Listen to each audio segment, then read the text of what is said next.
Na Lord, sarili mo lang ako magtatago.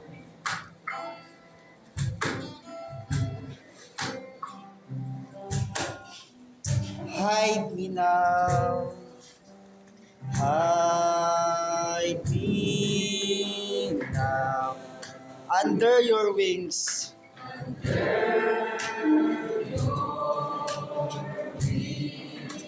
Cover me.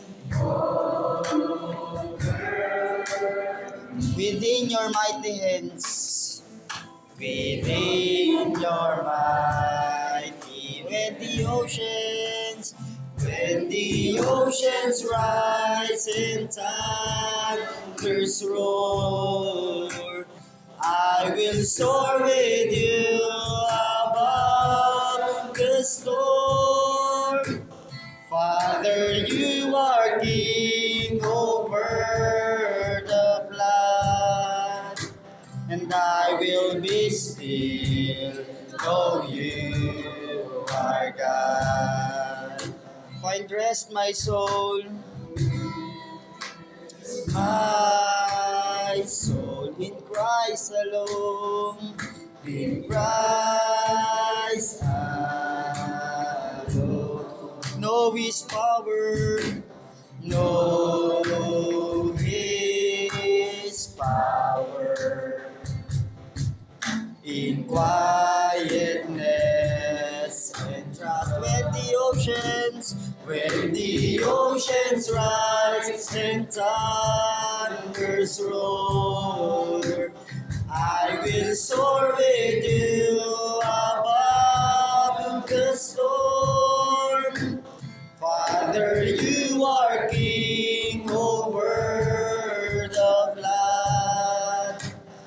I will be still, know you when the oceans rise and thunders roar, I will soar with you above the storm. Father, you are king over the flood, and I will be still, know you. For the last time, awitin natin, when the oceans rise, when the oceans rise and thunders roar. Make this commitment this morning. I will soar with you above the storm. Father, you are king over the flood, and I will be still, know you are God. And I will be still, know you are God. I will be still, know you are God. Palapakan natin ang Panginoon ngayong mga. Let's pray. Yes, Heavenly Father God, Lord, salamat sa buong week na pagsama sa amin, Panginoon. Salamat sa biyaya, salamat sa pagsubok, salamat, Panginoon. Father God, Lord, ngayong umaga na to, Father God, patuloy kami nagpapalinis sa iyong harapan, Panginoon. Ano man yung karumihan na nakita mo, Panginoon, Lord God, nagawa namin, maliit man na malaki, Panginoon. Patawad, Father God, Lord, right now, Panginoon. We welcome your Holy Spirit in this place, Lord God. Lord, continue, Panginoon, Lord God, to saturate every one of us here, Father God, na Lord, yung mensahe naming maririnig ay maging transformation sa bawat isa sa amin, Panginoon, Lord God. Lord, right now, Panginoon, Lord, as I speak, Panginoon, Lord God, Lord, continue, Panginoon, Lord God, give me wisdom, Lord, knowledge, Panginoon, Lord God, Lord, patuloy na ikaw lamang may taas, patuloy na ikaw lamang madakila, Lord God, anuman ang gagawin ng kaaway ngayong umaga na to, Father God, we cast out in the name of Jesus, Father God, Lord, sa iyong kapurihan, sa iyong kadakilaan, sa iyong pinamataas na papurit, pasasalamat sa pangalan ni Jesus. Amen. Ayun. So, ano lang to, continuation lang to nung kahapon kasi parang bilang nag-share talaga ng Word of God, dumarating sa point sa isip namin, parang nasabi na nila to eh. Sa dami ng message nating narinig, parang, Lord, ano yung share ko? Then kahapon, we are overcomer, tama po. Lahat tayo ay overcomer na. Pero ang pag-uusapan natin ngayong umaga na to, keeping our faith. Pag sinabing faith, ano ba yung sa inyo yung faith? Ito yung mga bagay na hindi natin nakikita, pero pinapaniwalaan natin. Di ba po? Kung bubuksan natin yung Colossians 2 verse 6 to 7. Colossians 2 verse 6 to 7.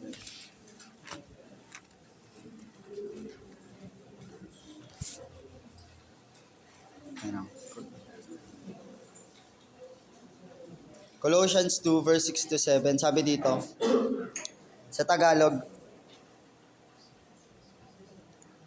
sapagkat tinanggap na ninyo si Kristo bilang Panginoon, mamuhay kayo na parang karapat-dapat sa Kanya. Magpakatatag kayo at patuloy na lumago sa pagkilala sa Kanya. Magpakatibay kayo sa pananampalatayang itinuro sa inyo at lagi kayong magpasalamat sa Diyos. Ngayong oras ito, pag-uusapan natin, paano ba mag-grow yung faith ko? Everyone has a faith, tama po. Lahat tayo in every day of our lives, lagi tayong may faith. Laging, Lord, ikaw po ang bahala sa akin. Ano ba yung mga faith? Sabi sa Hebrew 11 verse 1, sabi dito, kung babasahin natin, Hebrew 11.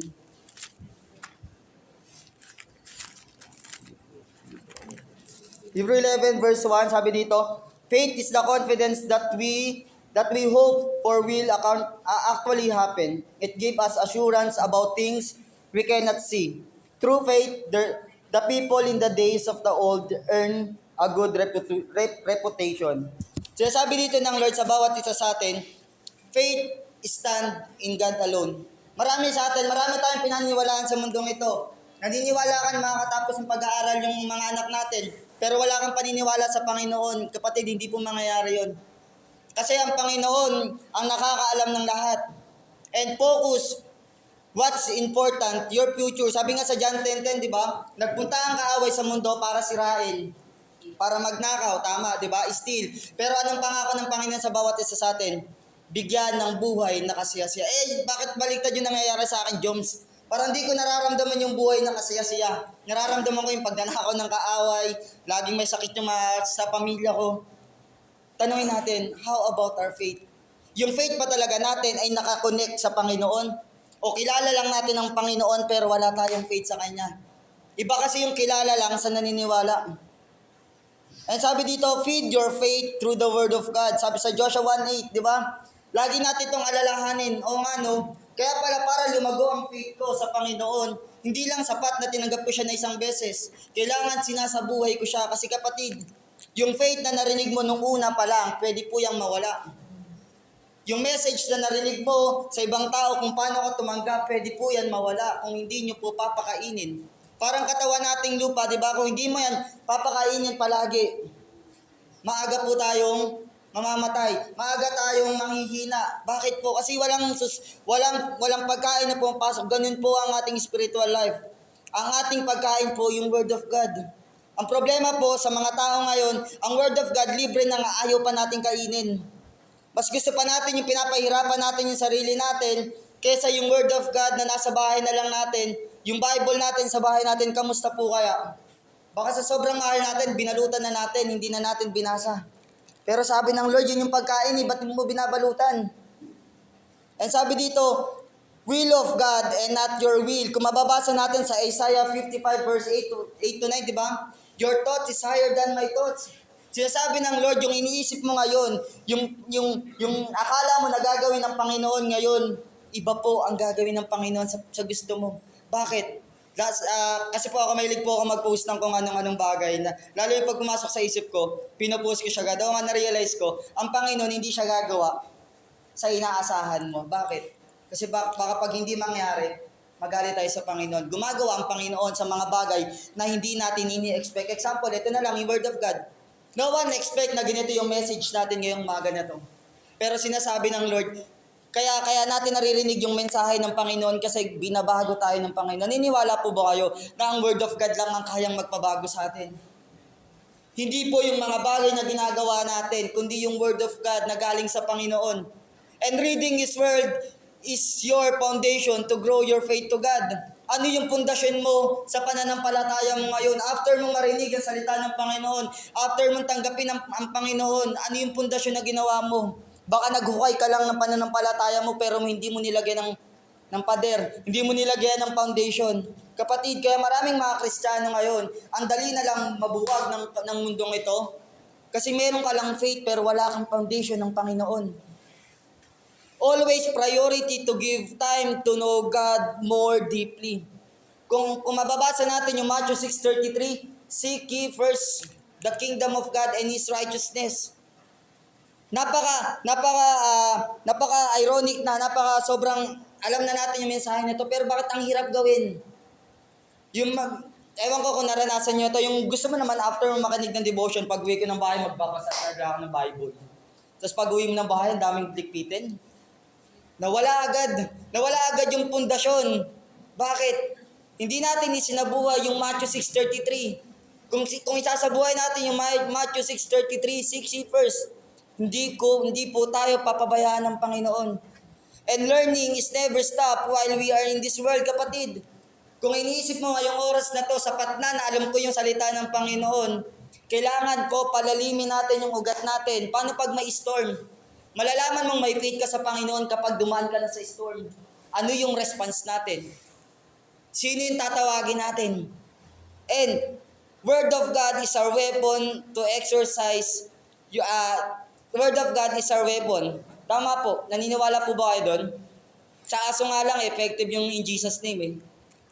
Ako po lagi po gano'n, palalo pag maraming aso.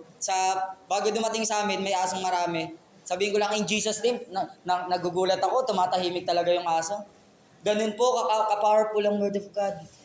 Paano yun? Hindi tayo nagbabasa ng Biblia. Ano yung weapon mo, kapatid? Sa mundong ito, kailangan natin ang weapon ng salita ng Panginoon. Kung hindi mo suot ang armor ng binigay sa atin ng Panginoon, ang dali mong babagsak. Ang dali mong madi-discourage. And exercise your faith by your action. Kamusta, kapatid? Yung faith lang ba na sinasabi lang natin pero hindi naman nakikita sa gawa natin. Kapatid, kamusta ka po? Gusto natin palagi mawin yung ibang tao. Gusto natin madala natin yung pamilya natin sa Panginoon. Pero kamusta yung action natin pag nasa kanya-kanya na tayong bahay? The battle ay wala dito. Yung battle natin nasa labas. Kundi kung nasa bahay natin. And sabi pa dito, act what you say, especially the word of God. Sabi ng Lord, love your neighbor as love yourself. Bakit ngayon hirap na hirap ka pa rin magpatawad? Sabi ng Lord, di ba? Mahalin natin yung paligid natin, magbigay tayo. Bakit ngayon ang damot pa rin natin? Ginagawa ba natin or naka-action ba yung salita ng Panginoon sa buhay natin? Kaya mapapansin mo, bakit kaya hindi ako na-encourage? Bakit kaya discouragement pa rin ako? O nadi-discourage pa rin ako? Ang bilis ko pa rin ma-discourage. Ang tanungin mo, ano yung pundasyon mo? May faith pa ba tayo sa Panginoon? O kilala na lang natin ng Panginoon? And Christ-likeness is always shown in our action. Practice, practice, practice. Growing faith ay hindi po natitigil. Hanggat nandito tayo sa mundo, kailangan natin ng pananampalataya, kaya kailangan natin ng practice. Every day, Lord, tulungan mo akong magkaroon ng tiwala sa'yo. Tulungan mo ako yung faith ma-action ko. Bakit po? We are not perfect. Nasa sinful life pa rin tayo, pero sinasabi ng Lord, kung ibibigay natin yung faith natin sa Kanya, ipagkakatiwala natin yung faith sa Kanya, tutulungan ka ng Panginoon ma-overcome yung pinagdadaanan mo ngayon. Sabi sa Santiago 2 verse 17, gayon din naman patay ang pananampalatayang walang kalakip na gawa. Parang ganyan po yung pananampalataya natin. Nung unang tinanggap natin ang Panginoon, kamusta na po? Ilang years na tayong Kristiyano, pero kamusta na po tayo kapag umarap tayo sa Panginoon? Kapatid, ang pagharap natin sa Panginoon ay individual. Wala pong groupings. Walang per family. Ikaw po at ang Panginoon ang magsusulit. And your action is your reward. Sabi sa Kawikaan 24 verse 12, kapag sinabi mong wala akong pakialam sa taong iyan, ito'y hindi maikakaila sa Diyos na nakakaalam ng laman ng iyong puso. Alam ito ng Diyos na nakaugnay sa iyo, pagbabayarin niya ang taong ayon sa ginawang ito. Ibig sabihin, kung hindi ka marunong magmahal, yari tayo lahat sa Panginoon. Kahit gaano ka ka-faithful sa tithes mo, kung hindi ka marunong magmahal sa Panginoon, or kung hindi ka magmahal sa create ng Panginoon, i-judge pa rin tayo ng Panginoon. Mapapansin niyo ang Panginoon, faithful, tama po, sa araw-araw ng buhay natin. Pero always remember, ang Panginoon ay just, makatarungan. Ang just ay makikita natin kapag humarap na tayo sa Panginoon. What if, pag tinignan ng Panginoon yung buhay natin, pag tayo na i-judge ng Panginoon, ano kaya makikita sa movie na meron tayo? Nagsimba ka ng linggo, pag-uwi ng bahay, nag-away ka ng kapatid mo, sinungitan mo yung mga tao sa paligid mo. Hindi. Kapatid, kamusta po? Hindi natin pwede sabihin sa Lord, Lord, kasi siya may kasalanan eh. Hindi naman ako yung Lord eh. Sasabihin sa'yo na, habang nasa mundo ka, binibigyan kita ng faith, ng chance. Pero bakit hindi mo pinapractice? Always first the right. Ano pong ibig sabihin nito? Lagi mong isipin, Lord, ano ba yung tama kong gagawin, Lord?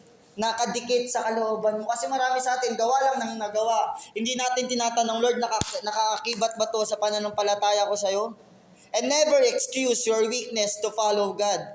Free from your faith from negativity. Wag natin, Lord, mahina po ako magsalita eh. Lord, hindi po ako marunong magdasal. Kaya nga po may Bible eh. Naniniwala ako sa mga taong hindi, until now, nahihirapan ka pa rin magbasa mag-pray. One thing lang yan. Hirap pa rin tayong magbasa ng Biblia. Bakit? Di ba sa Matthew, nandun na yung paano mag-pray eh. Bakit hirap pa rin tayo? Ibig sabihin, wala tayong time sa Panginoon. Kamusta po kapatid? Paano pag ang Lord nawala ng time sa atin? Ano kayang mangyayari sa atin? And leaning from the past is always distract our future. Tandaan po natin, kapag naglilin tayo lagi sa past natin, na ayoko na magsimba kasi yung mga tao dyan, hindi naman ako kinakamusta. Kung lagi tayong maglilin doon, yung future mo sinisira po. Hindi ang Panginoon sumisira ng future mo, ikaw po at tayo po mismo. Bakit? Promised land is not easy trip. Kung mababasa natin yung mga Israelita, ilang years silang palakad-lakad sa wilderness. Bakit? Ang dami nilang disobedience, kilala nila ang Panginoon pero wala silang tiwala sa Panginoon. Alam niyo yung buhay natin para tayong isang Israelita. Palakad-lakad tayo sa wilderness, gusto natin mapunta sa promised land, pero ayaw natin maniwala sa Panginoon na dadalhin ka niya doon. And trials and temptation is uncontrollable situation. But 2,000 years ago, God already showed us that He already finished the race. Kapatid, yung pinagdadaanan natin dito sa lupa, tinapos na ng Panginoon 2,000 years ago. Kung ano man yung dadaanan mo ngayon, blueprint na lang yon kasi ang Panginoon, tutulungan ka niya. Wala pang pinabayaan ng Panginoon. Wala pang pinabayaan ng Panginoon sa Bible, di ba? Lahat ng karakter, kung mababasa natin ng mula old hanggang new, walang iniwan ng Panginoon. Pero maraming nang iwan sa Panginoon. At isa po tayo doon. Yun yung pinaka-sad reality ng life. Kaya kapatid, kamusta po yung faith natin sa Lord? Yung faith ba natin, nakadepende na lang sa emosyon ko? Kapag maganda yung mensahe, makikinig ako. Pag hindi, okay na yan. Sabi ng Lord, the Word of God is the food of our spiritual body para mag-grow sa Panginoon. Isang one day na prayer nating lahat, na Lord, kapag umarap ako sa iyo, ito sasabihin mo sa akin, good and faithful, well done, and good and faithful servant. At ayaw nating marinig na, sino ka? Hindi kita kilala. Ayaw natin yun. Kaya right now, habang nabubuhay pa tayo sa mundong ito, wag natin hayaan na mawala yung faith natin. Mawala yung apoy na faith na meron tayo sa Panginoon. Bagkus paglaguin natin to. Look for accountable person na magtutulong sa iyong mag-angat ng faith mo. Marami dyan sa paligid, maghanap-hanap ka lang. Tingin ka sa katabi mo. Ba't parang ayaw mo? Parang nalungkot tayo. Pero sabi ng Lord, merong nilaan na tao ang Panginoon para sa iyo, tutulungan ka. Hindi man magpakita sa atin ng Panginoon, pero gagamit siya ng tao para i-encourage ka, ibalik yung passion mo sa Lord, ibalik yung passion mo sa pagpe-pray, pagbabasa ng Biblia, pagpunta ng simbahan. Dahil ang Lord ay hindi nagbago mula noon, ngayon, at sa habang panahon. Kaya ngayon, let's pray. Right now, let's pray. Yes, Heavenly Father God, Lord, salamat Panginoon. Salamat sa paalala, Panginoon, na Lord God, hindi lang pala sapat na kilala ka namin dapat, Panginoon Lord God, ay isinasabuhay namin ng iyong salita, Panginoon. Right now, Father God, Lord, I pray, Father God, Lord, continue to renew us, Lord God. Lord, salamat sa grace na binibigay mo sa bawat isa. Salamat sa pagpapala, Panginoon Lord God. Salamat sa pag-asa, Panginoon. Right now, Panginoon, katagpuin mo, Panginoon Lord God, ang bawat isa sa amin, Panginoon. Kung sino man, Father God, Lord, sa lugar na to, Panginoon Lord God, yung faith ay nawawala na sa iyo, Panginoon Lord.